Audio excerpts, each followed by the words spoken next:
Laziness is a lie you tell yourself when you're trying to dodge responsibility disguised as rest. You don't call it fear, you call it fatigue. You don't call it delay, you call it taking a break. But deep down, you know the truth. You're not resting because you earned it. You're hiding because you're scared of what it'll take to win. And when fear grows louder, laziness becomes the mask you wear to feel safe from the weight of your own potential. You weren't born lazy. You were born curious, hungry, full of energy and questions. You crawled before you walked, and walked before you ran, and no one had to push you. Somewhere along the line, life punched you in the mouth, and instead of swinging back, you started sitting down. That's when the lie began. The moment you told yourself, maybe I'll try later, knowing full well later was never coming. What we call laziness is often unspoken anxiety. It's the fear of starting, the fear of not being good enough, the fear that even if you try, you'll fail. So instead of confronting that fear, you wrap yourself in comfort. You distract, you delay. You become a master at justifying why you're not moving. But all those justifications are built on a foundation of lies you've carefully crafted to protect your ego from the heat of discipline. You lie to yourself because honesty would force you to act. It would force you to admit that you've been given the same 24 hours as the ones who keep rising, keep building, keep creating. The ones who stopped negotiating with their laziness and started commanding their future. And if you admit that, you'd have to accept that you've been wasting time. That's a bitter pill, so instead, you coat it with more lies. You tell yourself, I work better under pressure, but you've never delivered under pressure. You say, I just need the right moment, but when the moment comes, you flinch. You say it's not the right time, but time isn't the issue.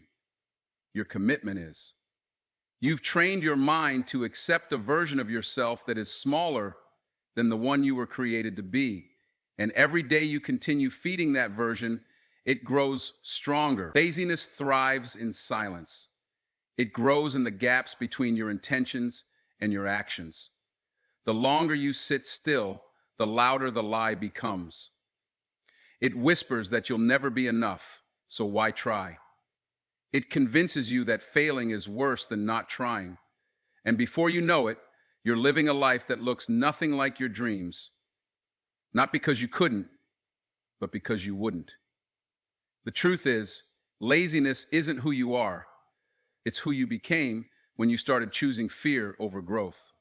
When you allowed doubt to replace discipline. It's not your identity, it's your disguise.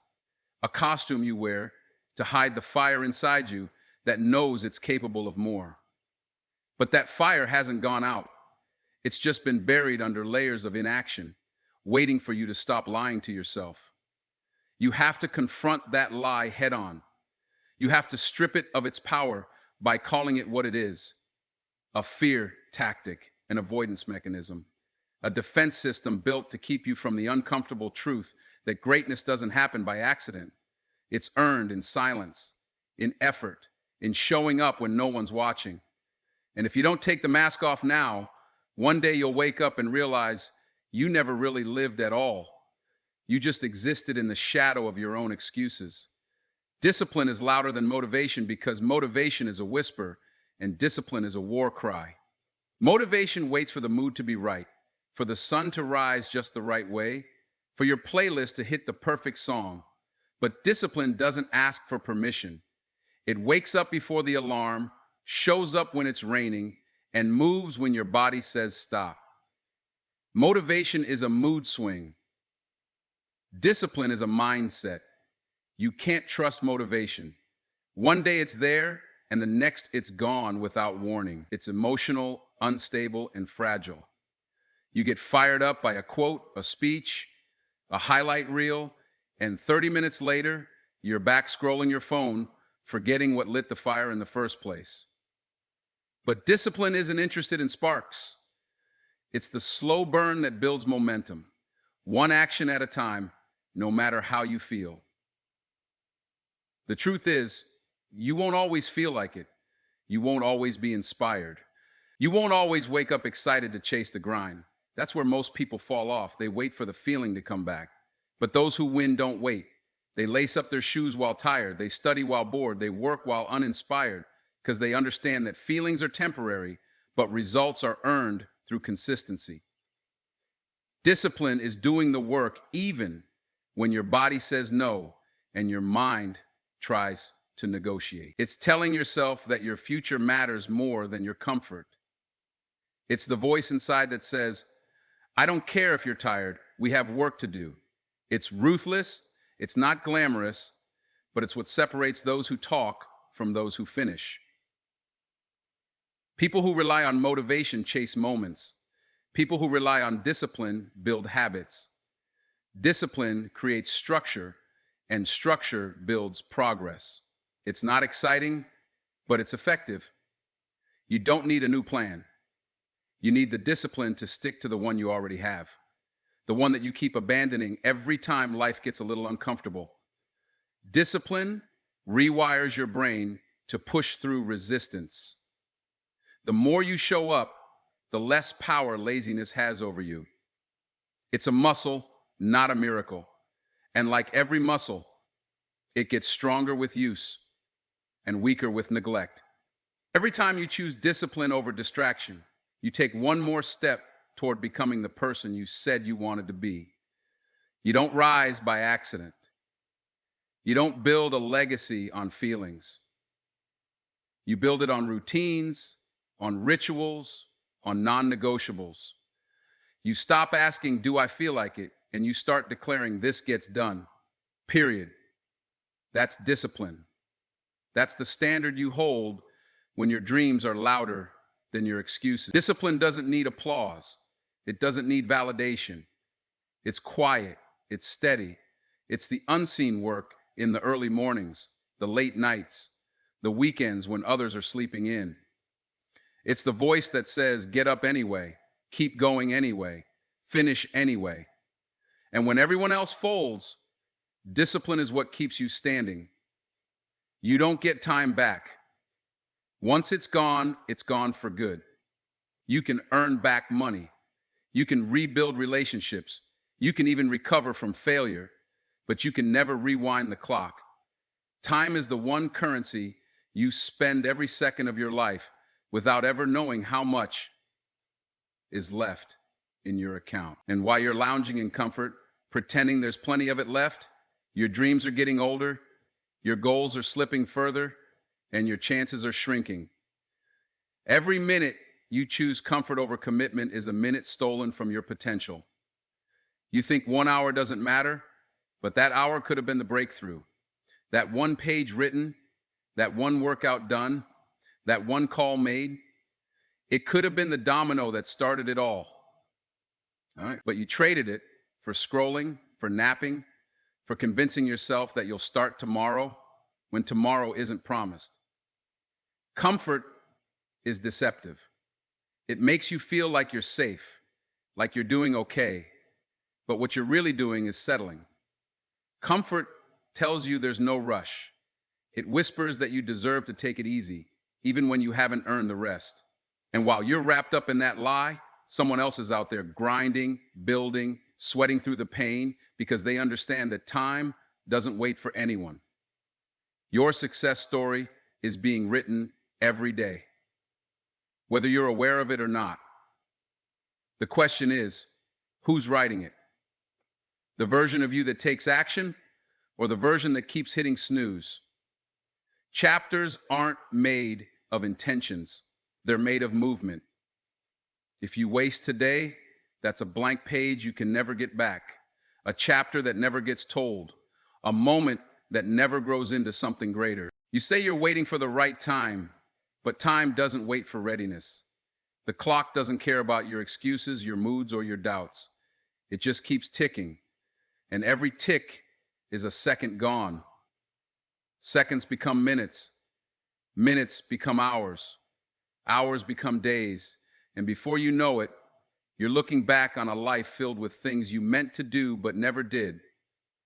Every person who ever made it understood that their time was limited. That's why they didn't waste it. They didn't need to feel good. They just needed to get to work. They knew that comfort is nice in the moment, but cruel in the long run. Because when the fire fades and the distractions disappear, you're left with nothing but regret for the time you can't rewind. Discipline isn't just about habits, it's about urgency. It's the awareness that time is slipping whether you use it or not. It's the refusal to live life on pause while comfort keeps you numb. And it's the courage to ask yourself hard questions. Am I really making progress? Or am I just busy being distracted? Because that answer determines whether your story becomes something worth reading or something forgotten. Time isn't your enemy, but it's not your friend either. It's a mirror. It reflects what you do with it. If you feed it work, it returns growth. If you feed it excuses, it returns emptiness. The only difference between people who rise and people who remain is what they did with the time they were given. You are not promised tomorrow. That's not a threat, it's a reality. Yet so many live like they have a lifetime of chances, like success can be put off, like goals can wait until the stars align. But life doesn't work that way. It doesn't pause for your laziness or slow down for your hesitation. It keeps moving, and if you stand still too long, it will leave you behind. You keep thinking you have time, but time doesn't think about you. It doesn't care if you're tired, uncertain, or afraid. It just keeps going. And while you delay, someone else is deciding. While you stall, someone else is starting. While you're second guessing, someone else is taking that risk, building that dream, changing their life. Tomorrow is not guaranteed. You don't know what's coming. You don't know what will change. You don't know if you'll have the same energy, the same opportunity, or even the same fire. All you have for sure is right now. And if you waste it waiting for a perfect moment, you may never get another chance to create it. Life doesn't stop to give you permission. It doesn't ask if you're ready. It throws open the door, and either you walk through it or you stay exactly where you are. That's why so many people die with dreams still inside them, not because they weren't capable. And before you know it, life becomes a list of what ifs and could have beens. Your goals don't need more time, they need more urgency. They need you to realize that the window you have now may never open again. That conversation, that opportunity, that spark, it might be the one, but if you let it pass, it doesn't come back with a second invitation. The world owes you nothing.